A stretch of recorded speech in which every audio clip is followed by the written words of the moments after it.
What's up, guys? This is the Gospel according to Mark with a C. He is I and I am he, just taking some time to tell you what's on my mind, and blah, blah, blah, blah, blah, blah. That's a lot. So anyway, as many of us know, the piece of snot-rocketed phlegm on the sidewalk known as The Last Jedi came out this past, I believe it was Tuesday, March 13th. It's been released on, for digital consumption. That means you can find it on, I don't know, Fios on Demand, Infinity, YouTube, whatever the fuck. You can buy the shit now. So anyway, one of the things that they're selling this garbage with is the fact that it has, probably about 10 deleted scenes in there, which they claim adds more depth to the characters and motivation and all that bullshit. So anyway, you can find this for free on YouTube, as far as the deleted scenes are concerned. And since it's free and I don't have to pay a damn thing, I checked it out myself because I'm actually curious to know if anything at all could have saved this movie. All right, so I watched it and I want to just share my thoughts on what the fuck I saw. All right, so I took some notes. So check it out. Here we go. The whole thing starts off with little Rai Johnson. He comes out looking like babyface Finster, and he looks so handsome. Oh, you just want to pinch his little cheeks. And I gotta give it to him. He actually confesses to the crime of writing and directing this fiasco right off the top. And he's saying that you have the option of listening to his running commentary, underneath the deleted scenes, so you can give it a little bit more context, he says. Rian Johnson, I promise you, please believe me when I say, I would rather watch the freaking Fresh Beat Band from Nick Jr. for 48 hours straight, rather than listen to your voice saying anything. So no, let's keep that commentary turned off, shall we? So that takes care of the introduction by Ruin Johnson. All right, so we go on to the first deleted scene. All right, and the first deleted scene is the alternate opening. Now, the alternate opening actually is in the movie. It's just not how it opens. The alternate opening, I guess what they originally wanted it to be, is Finn when he wakes up, from his little hibernation, and he looks like he's like ejaculating from every pore in his body. And that was the way the movie was supposed to open. That would have been the dumbest opening ever to a Star Wars film. Like right after the opening crawl is when you see Finn wake up and he bumps his head on the tube, and he's like stumbling around and everything. And that just would have been a bad look. You know what I'm going to do, by the way, guys? At the end of each of these, deleted scenes, I'm going to say whether I believe the scene should have been cut or whether the movie would have been better if those scenes had been in the movie. This particular scene, the alternate opening, it's probably just about as dumb as the actual opening that we saw in the theaters. So I will say, cut! Okay? Now, moving on. Let's see. Rose's sister, Paige, her gun jams. Now, this is Rose's sister. In this scene, go figure, she doesn't get any other speaking lines. I guess it's just not in her contract that she's supposed to have any lines. She didn't speak in the movie. She doesn't speak in the deleted scene. It's literally just a scene with her sitting inside of a gun turret, and it doesn't fire until the last minute. And then it blows up whatever's in front of it. It's just a big waste of time. Cut! All right, now moving on. Luke has a moment. This is the scene that I guess he's supposed to be mourning Han, although it's not really clear. To me, it just looks like Luke is he's just defeated, man. And half of this so-called deleted scene is actually in the movie, because half of it is that scene where Leia is sitting down and she just looks so miserable. She looks so sad and hopeless. But it's supposed to be connected with Luke. Luke goes into a room by himself and They're playing all this fucking sad music, and he just hangs his head, and he looks like he's full of regret. He looks like he's defeated. He doesn't have a hope in the world. Oh, and then it just cuts over to Leia, and she looks miserable. Oh, and you know what? That, like I said, that scene is in the movie, and I actually hated that scene in the movie because I don't want to see Leia miserable, man. And I just, honestly, I wanted to hug her. So it just felt so bad looking at somebody that you've come to love, a character. I understand it's a fictional character, guys, but it's still a character that we love and we care about. And I just couldn't stand to see her looking so miserable. Now in this scene, you have her and Luke looking so miserable. I thought that maybe this scene could have been in the movie when I first heard about it, because after all, any more of Luke I think would be a good thing. But actually seeing it and witnessing it, no. Cut! I didn't need to see it. Nope. Wouldn't have done a damn thing for the movie. So cut! Alright, moving on. Poe, not much of a sewer. Okay, now in this scene, Poe is filling Finn in on what happened since he's been laid up, since he's been out cold. Poe is telling them where everything stands. Poe is telling Finn where they stand. He's telling Finn that Rey went flying off looking for Luke. And Finn asks a very good question. Finn says, well, if we blew up Starkiller Base and we are supposedly winning, why don't we feel like we're winning? And I was like, you know what? That's actually a really good question.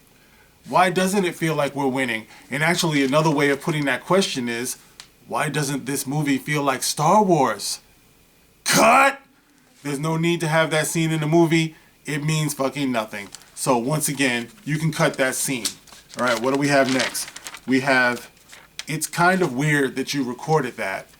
Now, basically what you get with this scene is you get Finn sitting on his ass doing nothing. BB-8 comes over and starts doing BB-8 shit, you know what I mean? Just rolling around and all that stuff. And I guess he's trying to get Finn motivated or started or whatever. So he shows Finn video of Rey when Finn was still knocked out. So I guess that was at the end of The Force Awakens when Rey comes over to Finn and gives him a kiss and says, I know I'll see you again. I can feel it. And she's standing over him and, you can't see where her hand is at. She's probably like fondling him and shit while he's like in a coma. But Finn sees it and, it's funny because I guess he kind of gets motivated to do something, because when before BB-8 comes to him, he's just sitting there like pretty much useless. But then when BB-8 shows him the video, he jumps up like he wants to do something. Now, the way the scene played out, I guess I could see this being in the movie because that scene when Finn is about to jump in the escape pod and he's about to desert and when he meets Rose, I kind of wondered, like, it did seem like it was kind of displaced a little bit. So if you had this scene here where you saw him get the idea to actually go and try to find Rey, I think this could have worked. But the reason why it won't work or why it wouldn't have worked is because this actually is the same exact scene that Luke has with R2. When Luke goes on board the Millennium Falcon and R2 comes and, Luke is like my old friend. And R2 shows him the video of Leia, help me, Obi-Wan Kenobi, you're my only hope.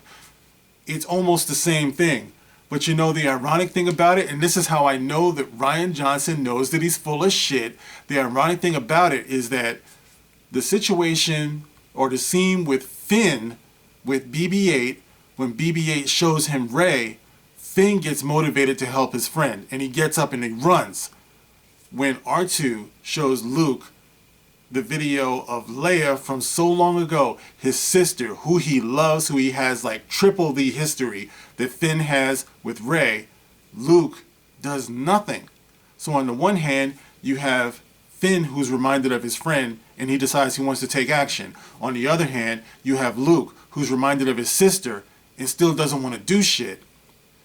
I know that this dynamic was not wasted on Rian Johnson. I know he's a bonehead, but I don't think that he's dumb necessarily.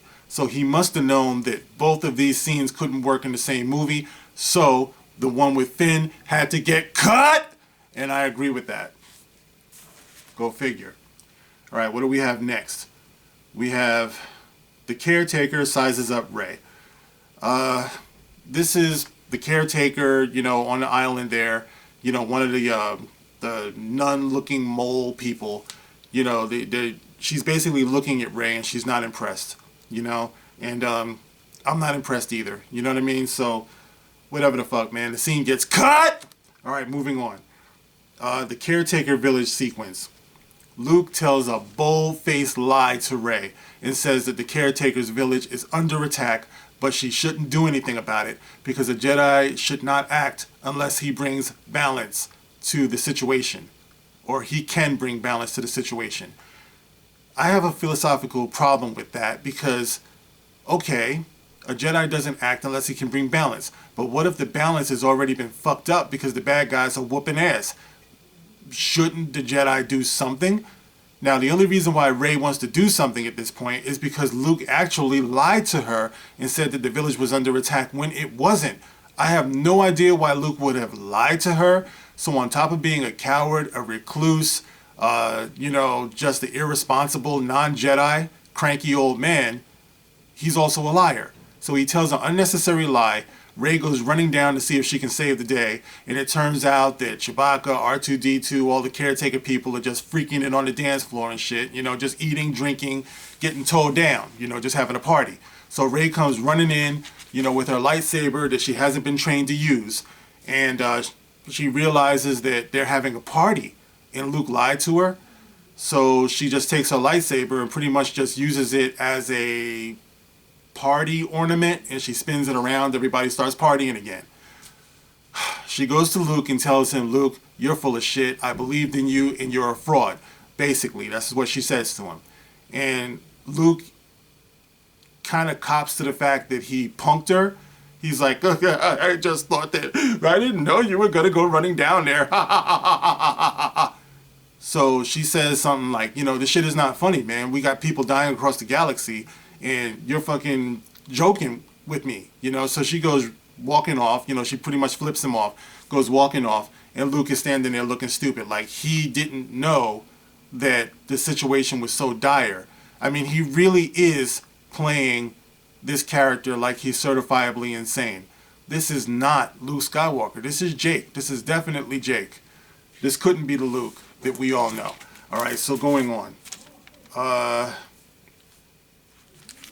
By the way, that scene needs to be cut! All right, next. Rose bites the hand that taunts her. Rose bites General Hux. Whatever the fuck. Cut! Next. Phasma squealed like a whoop hog. Finn drops a truth bomb on Phasma in front of her troops that she was the one who dropped the shields on Starkiller Base when she had a gun to her head. Phasma tries to deny it, but it kind of looks like the troops are having second thoughts, so she fucking kills them, all right? She shoots them down, and then her and Finn start to fight. Finn blasts her off the platform. Rebel scum, whatever. Cut! All right, moving on. Rose and Finn go where they belong.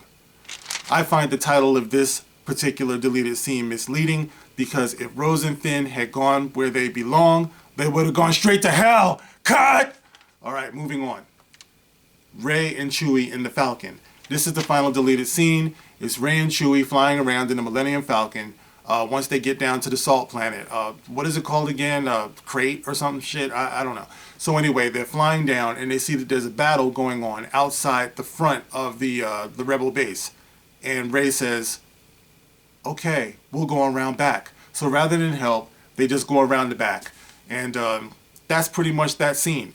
So those are all your deleted scenes. By the way, that one can also be cut because it doesn't add anything to the movie. We were lied to. They said that the movie added motivation and complexities and all types of shit, and these scenes were good. It's just that the movie would have been too long. That's the reason why they were cut. They were cut because they didn't make any sense. They didn't add shit to the movie. They were just as dumb as the rest of the movie. The whole movie should have been cut, and that's how I feel about it. Those are your deleted scenes. Like I said before, you don't have to pay for shit. You can find it on YouTube. Check it out for yourself if you just got that type of time to waste. Anyway, there you have it. Rian Johnson, yo, you just did a messy job, man. You know, nothing could have saved this movie as it turns out. What do you guys think? Check it out. You know what? I'll leave the link in the comment section so you can check it out. Okay? This is the Gospel According to Mark with a C. I'll see you on the next one. Oh, by the way, listen, I want to say thank you. Once again, I always have to say thank you to all of the subscribers, you know, who are coming to the channel. The last I checked, I was knocking on 1,000 subscribers' door. And listen, man, I really, from the bottom of my heart, appreciate that. And I know that there are some channels out there who have something like tens and hundreds of thousands of subscribers. But for me to hit 1,000 is more than I ever could have hoped for. So once again, I thank all of you, and I want to thank in particular, I want to thank my little son, because believe it or not, he's the one who made this channel for me. He's the one who suggested that I have a YouTube channel. As you can see, I'm just I'm a humble divorcee who sits in the only one-bedroom apartment that I could afford after my divorce. And I'm on a camera that I found when I was packing up my stuff when we were leaving our house. And I have no idea how old this camera is, but it's how I'm doing it, man. I'm not in the studio. I don't have any scenery for you guys, and for you guys to be subscribing, listen, man, I really do appreciate it. So I just want you guys to know that. Thank you so much, and thank you to my son. I love you, boy. I love you very much. And that's it. Like I said before, I will see you on the next one. This is the Gospel According to Mark with a C. Rock on.